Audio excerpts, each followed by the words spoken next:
Bago po magsalita mga kaibigan ng mga kung sino-sino, lalo na ang mga tabogo sa social media,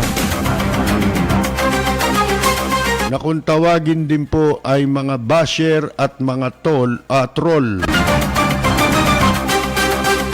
Mga fake account ang gamit. At kahit hindi fake account ang gamit, bago kayo magsalita tungkol sa issue ng ABS-CBN, siguraduhin nyo muna may nalalaman kayo at naiintindihan ninyo ang pinag-uusapan. Hindi yung kung sino-sino kayo, kailan ba kayo pinanganak? Lintik to mga taong gumugulo sa mundo ngayon eh.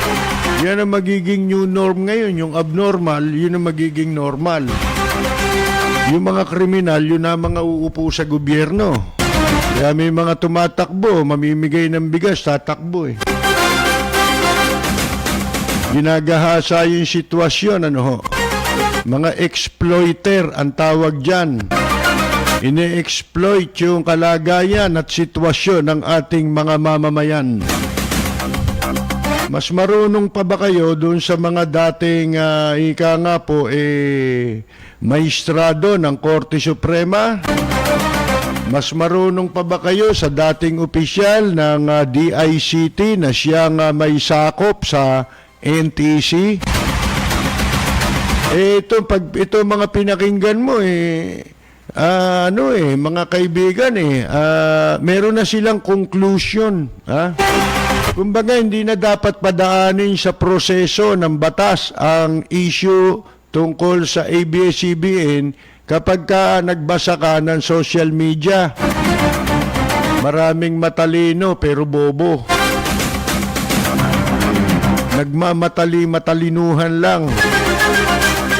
Pero hindi talagang matalino. At meron naman sinasakyan itong issue. Bakit ho natin ganito inuumpisahan ang ating palatuntunan? Kasi po ako gusto kong ipaliwanag Sinisikap kong maburay ang katarantaduhan ng mga gago ngayon. Kasi po, iba na ang binabayaran ngayon, magkalat ka ng paninira, yan. Maghasi ka ng lagim sa social media, yan, babayaran ka. Yan na ho ang norm. Kita mo mga kriminal nasa gobyerno, mga may kaso. Si Erap nga nakatakbo, di ba? Ito yung sinasabi ko nung araw, baka dumating ang panahon. Yung mga matitinong tao na ang kusang magpapakulong. Kasi nanganganib sila sa lipunang puro kriminal. Yan ang proseso dito nagsisimula sa katarantaduhan sa social media. Gumagamit ng social media para sa krimen. Hindi ho ginagamit sa matino.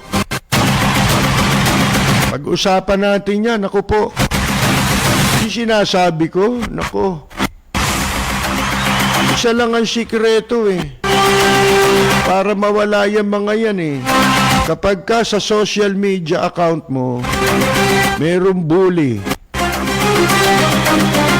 meron troll, mga fake account ang gamit. May nagtanong sa akin, paano niya kung nambubuli, nambabash? Pero ang gamit totoong totoo niyang account. Yun din ang prosesong dapat gawin ng matitinong gumagamit ng social media. Ano yun? Block. Yung comment, delete. Ganyan ang gawin mo. Kasi po, pag ang mga taong responsable, yan ang ginawa, imbes na report, wala yan Hindi naman lahat ng i-report mo nandun sa community ng Facebook standard, di ba? Meron silang tinatawag na community standard. Hindi naman lahat ng lahat ng katarantaduhan nandoon sa standard na tinutukoy nila. Yung standard nilang yon applicable lang para doon sa Amerika siguro, doon sa mauunlad na bansa. Pero sa isang bansa na 100 milyong katulad natin, na puro mas marami ngayon ang walang hiya. Sabi nga sa inyo, yung COVID-19, kung mabilis kumalat siya, mas mabilis kumalat ang walang hiya rito, mga kaibigan. Mas malakas makahaway ang katarantaduhan, baka akala ninyo. Ayan, katunayan na yan eh. Di ba mga manloloko nasa social media? Pati mga politikong manloloko, yan ang medium na ginagamit ngayon. So ano sikreto? Kahit hindi na sikreto, ano ang proseso? Ang proseso nasa bawat mamamayang matino. Yung mga nalalabing matino, delete, block, yan ang gawin ninyo. Kasi po darating ang oras, pag yung mga yan na-block na ng mga matitinong tao, matitira sila sa isang kalipunan na sila na lang ang nag-uusap. Ngayon, sa isang kalipunan, ang mag-uusap matitinong tao. Dito sa matitinong tao, ang pag-uusapan issue. Dito sa mga walang hiyang tao, ang pag-uusapan nila dyan, hindi issue, chismis, fake news, yan ang pag-uusapan nila dyan. Tapos, sila na magbabanatan. Puro naman fake yung account nila eh. Kung may gumagamit ng totoong account sa pambaba, sa pambubuli, mga troll, sira din ang ulo nun eh. Mangmang yun. Yung nakikisali nang hindi naiintindihan. Bata ko ba matalino ba? Hindi. Kasi yun ang pamantayan sa pamamahayag.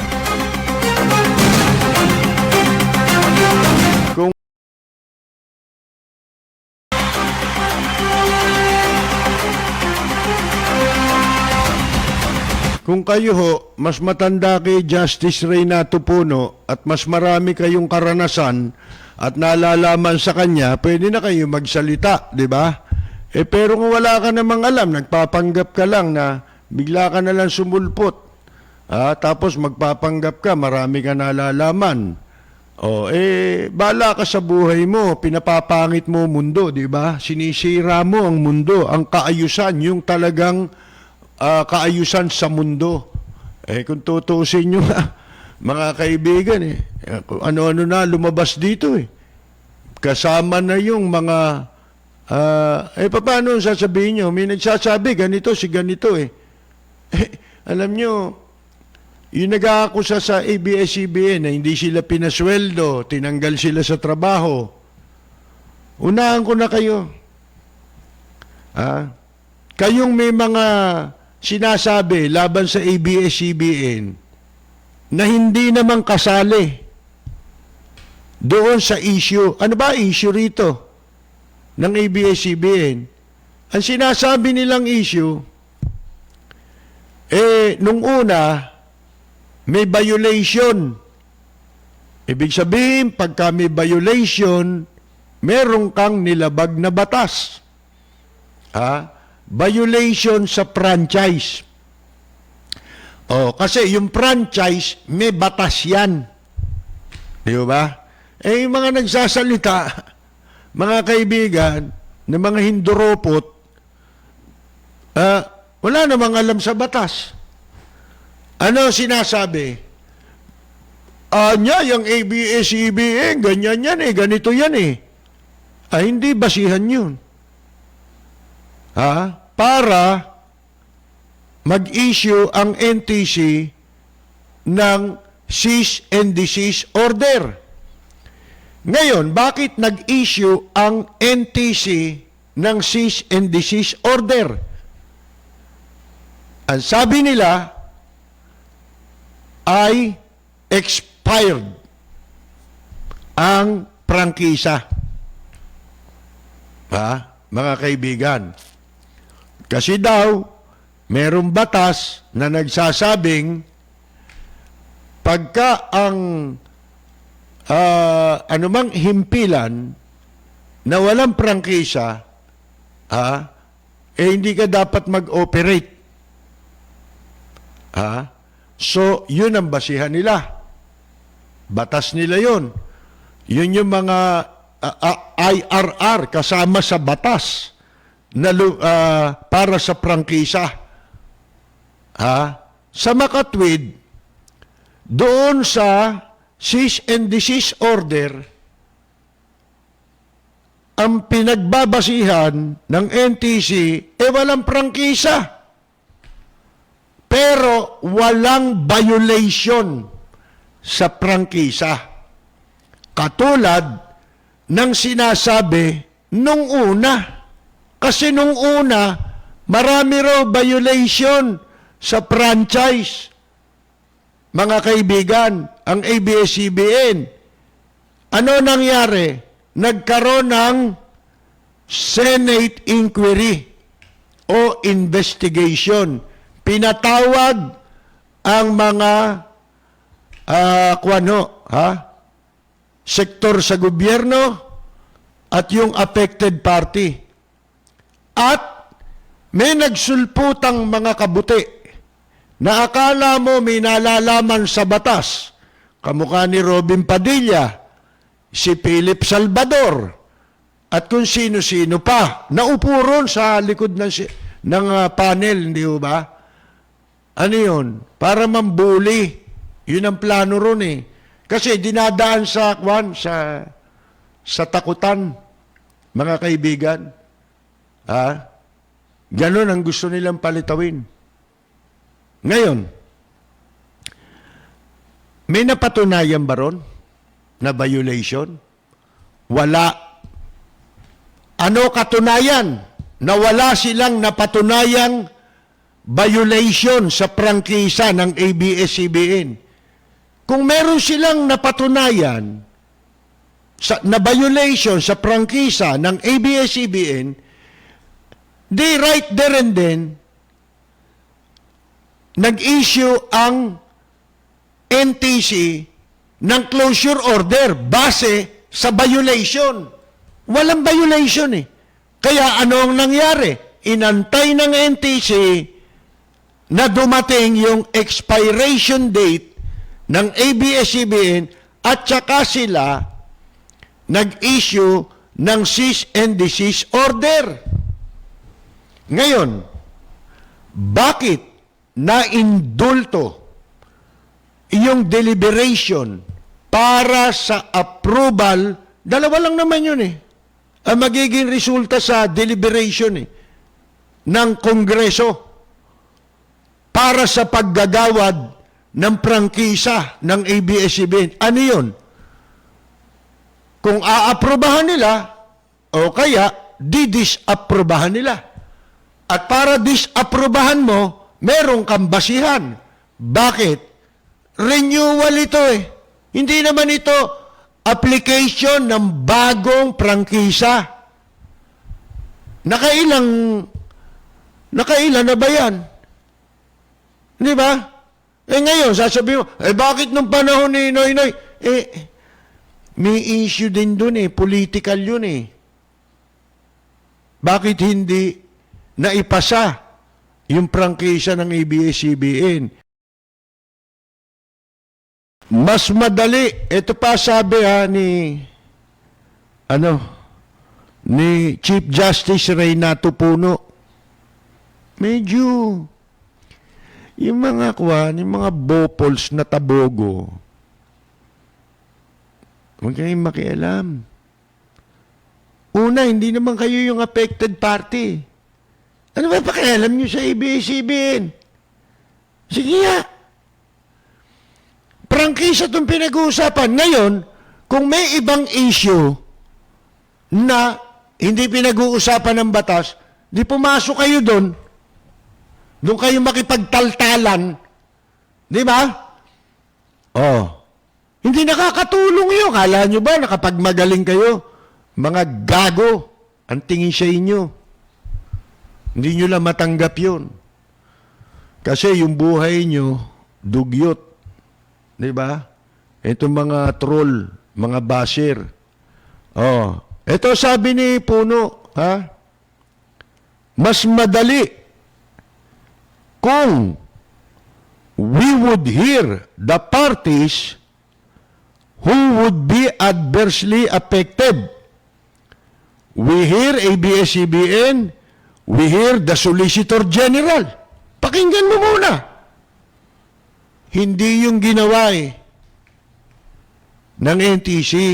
Yun ang sinasabi ni Chief Justice Reynato Puno. Hindi yun ang hindi ginawa ng NTC. Nag-issue kaagad ng cease and desist order nang hindi sila pinadalahan muna ng tinatawag na show cause order. Para saan yung show cause order? Para pakinggan mo muna kung bakit hindi dapat ipasara ang ABS-CBN. Dapat yun muna raw ang ginawang hakbang ng NTC. Sabi niya, we hear ABS-CBN, we hear the Solicitor General. Sino yung Solicitor General? Ano ba papel nun? Ang papel nun, di hapon. Yaan yung abogado ng gobyerno. We hear the Congress. Pati Congress, dapat mong pagpaliwanagin. Bakit? Kasi sila yung approving authority na naggagawad ng prangkisa. Paliwanag nila, bakit na-delay yan?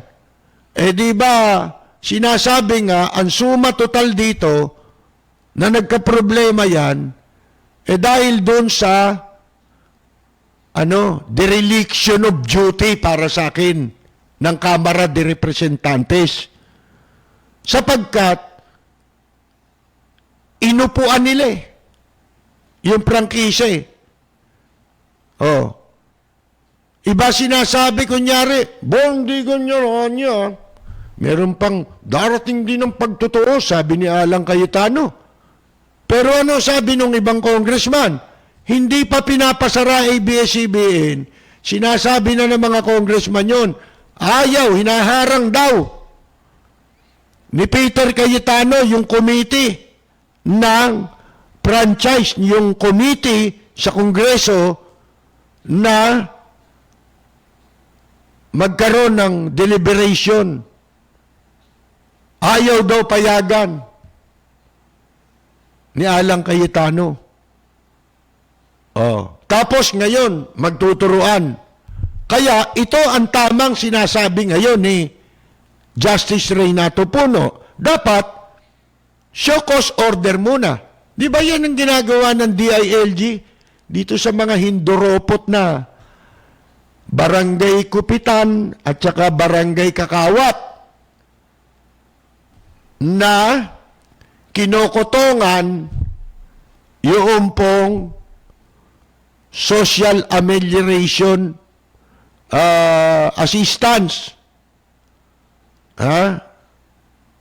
Ngayon, sabi niya, yan ang essence ng procedural process.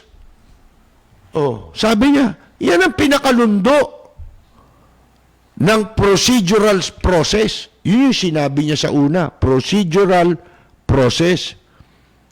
We hear the other parties before we hear ourselves. Bago ka magpasya. Yun ang ibig niya sabihin. Parang gagawa ka ng batas. Hindi na nila ginagawa ito ngayon. Ng mga mambabatas natin. Alin yun? Na sa pagpapasa nila ng batas, marami na silang binabaliwala. Basta gustong ipasa, ipapasa. Nire-railroad, minamaniobra para mapalusot ang batas. Lalo na pag pera. yung General Appropriations Act, yung sinisingit, di ba? Sa budget na walang hindi itemized. Bawal sa batas yun eh. Mga hindi na nila sinusunod. Ano pa ang hindi nila sinusunod sa bago sila magpasa ng batas? Ano ang hindi nila kinukonsider na? Yung kamukha ng sinasabi ni Chief Justice Renato Puno, ano yun? Yung consultation. Dapat mong mapakinggan ang boses ng mga maaapektuhan sa pagpasa ng isang batas. Yun ang katulad nun ng sinasabi ni Justice Puno. Huwag kayong magbibigay ng ehemplo malayo sa putok ng kanyon. Ha? Lalo na pag English, di maintindihan ng tao yan. Ang dami nagpapanggap na intindihan eh. Nakakabasa ng English, di na maalam ano ibig sabihin. Oh, meron nga dyan eh. Huwag na nga. Baka mahiwalay pa tayo sa issue, lumayo tayo eh. Oh.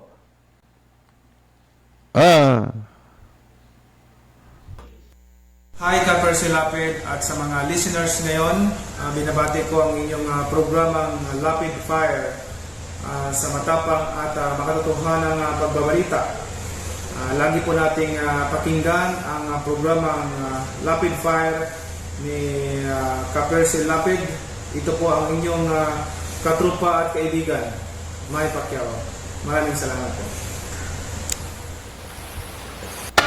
Balita, impormasyon at mga isyong may kinalaman sa bayan. Lahat isisiwalat ng walang takot. Lilinawin, hihimay-himayin, matapang, ngunit malalim at makatotohanang komentaryo sa Lapid Fire. Lapid Fire. Kasama si Percy Lapid.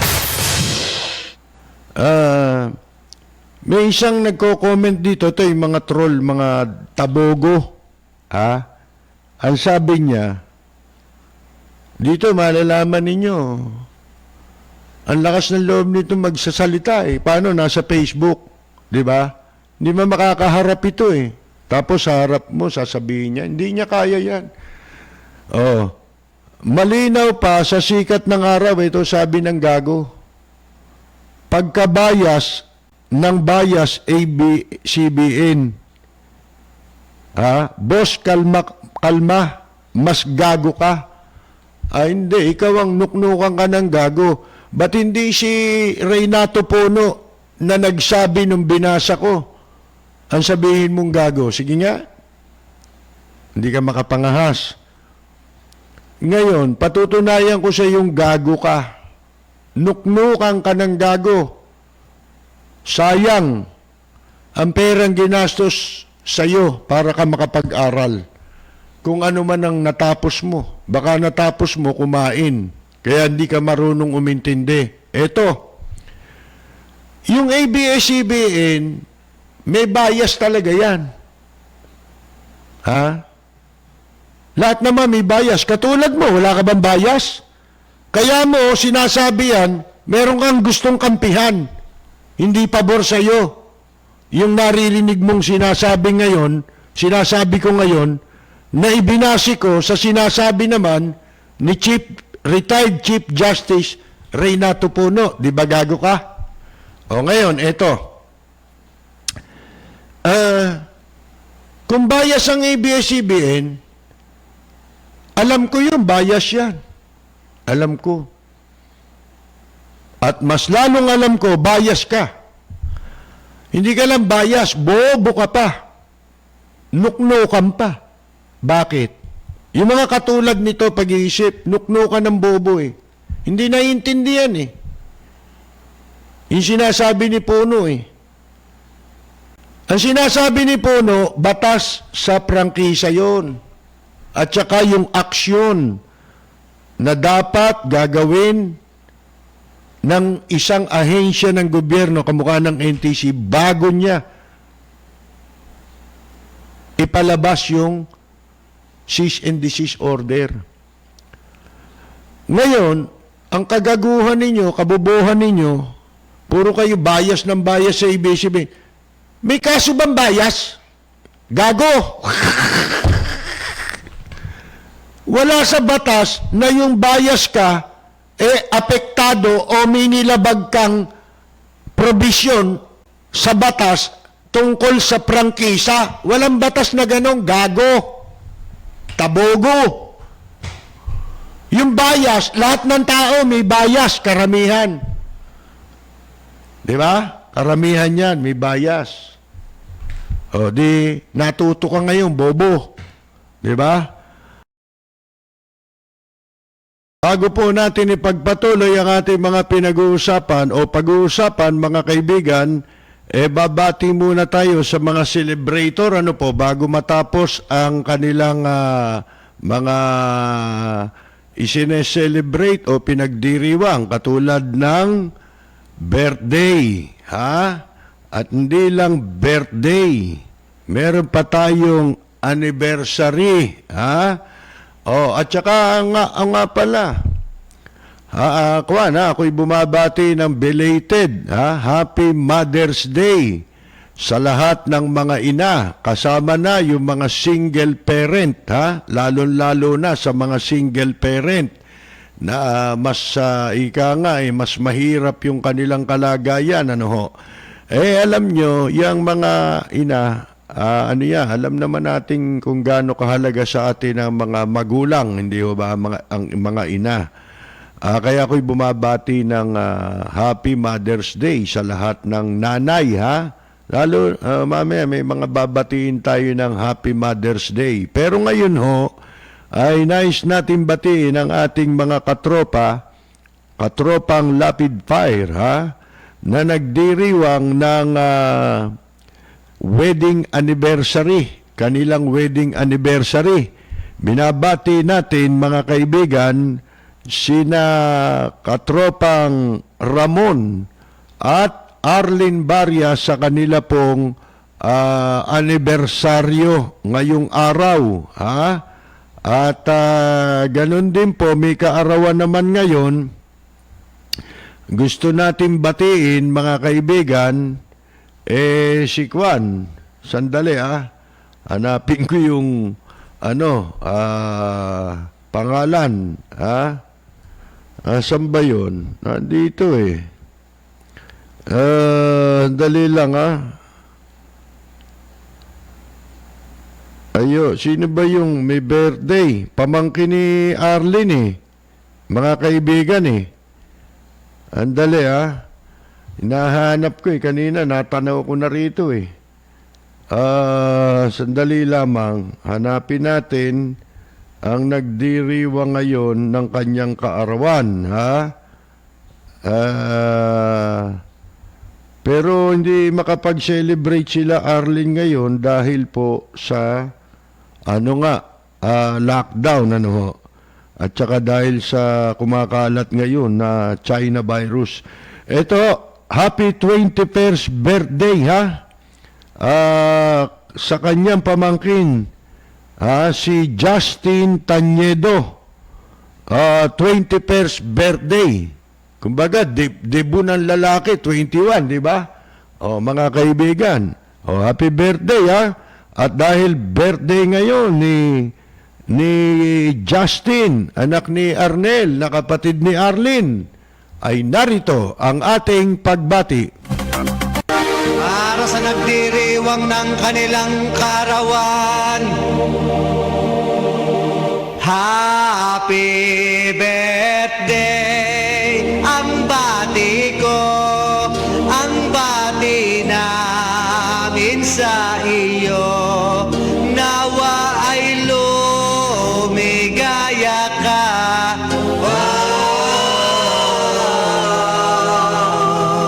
at abutin mo pa sana ang maraming kaarawan.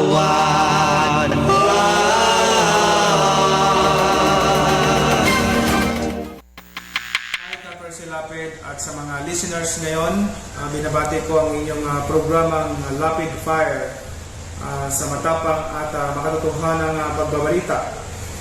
lagi po nating pakinggan ang programang Lapid Fire ni Ka-Percy Lapid. Ito po ang inyong katrupa at kaibigan, Mike Pacquiao. Maraming salamat po. Balita, impormasyon at mga isyong may kinalaman sa bayan. Lahat isisiwalat ng walang takot. Lilinawin, hihimay-himayin, matapang, ngunit malalim at makatotohanang komentaryo sa Lapid Fire, Lapid Fire. Kasama si Percy Lapid. Ngayon, bakit ho merong mga umaangkas sa issue? Nahaluan yung issue ng ABS-CBN. Tinawin yung mga opinion ng gago. Bias daw ang ABS-CBN. Ay, hindi kasama sa pinag-uusapang kaso yun. Yung bias, walang taong bihira na ngayon ng taong walang bias. Mga kaibigan. Baka yung bias, di nila alam ang ibig sabihin, mga nagsasalita Di ba? Anong kaso meron yun? May kaugnayan ba yung bias dun sa prangkisa? Ang pinag-uusapan, franchise law, mga kaibigan.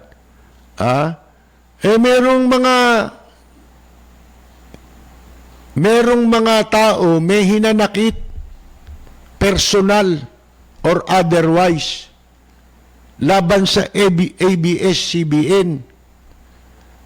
Ngayon, yung kanilang mga hinanakit, isinasabay nila dito sa issue. Kaya akala ng mga gago, tama yung ginagawa nila pag narinig nila na merong ganon. Halimbawa, natanggal ka sa ABS-CBN, dati ka nandyan, meron kayong karapatan para idulog yan. Ang kaso niyan, labor case yan. Hindi ba? Hindi yan franchise. Hindi kaso ng franchise yan. Kung merong tinanggal, illegal, ang ABS-CBN, that is another story. Hindi kasama yun dito sa sinasabing cease and desist order na ang issue laban sa ABS-CBN ay franchise law violation. Hindi labor case. Diba? Yung mga artista na wala nang palabas dyan, may hinanakit. Pagka ginawa mo yun, halimbawa, sa lahat ng bagay ba, pwede mong gawin yun. Halimbawa, ang kaso, pag nanakaw, tapos, yung pinagbibintangan mong magnanakaw, sasabihin mo, may kabit. Ang anak ganito. Ang asawa ganito. Ay, hindi issue yun. Ba't ka pupunta ron? Diba? Yun ang mga hindi alam ng tabogo. Hindi ganun ang issue. Pupunta ka, marami anyang kasalanan yan. Ba't di kayo nagreklamo? Diba? Meron pang mga sexual harassment dyan Asan yung complainant? Nagsasabi, kung ang magsasabi, may hinanakit sa ABS-CBN dahil natanggal siya ron, wala kang credibility. Sayang. Pagtutunwari, hindi padagay, sadyang kilala sa daigdig, may pagkakaisa sa bawat nais. Ang bayan ko'y punong-puno ng yaman, bakit ito'y kailangan pang iwanan? Hindi nga ba't anong sarap mabuhay ng buong ganap? Sa balan mo, sumabit lang yung wakas dito sa bayan ko. Magandang yumaga, Attorney Kalida. Punong-puno ng yaman, bakit ito'y kailangan pang iwanan? Hindi nga ba't anong sarap mabuhay ng buong ganap. Sa bayan mo, sumapit lang iyong wakas.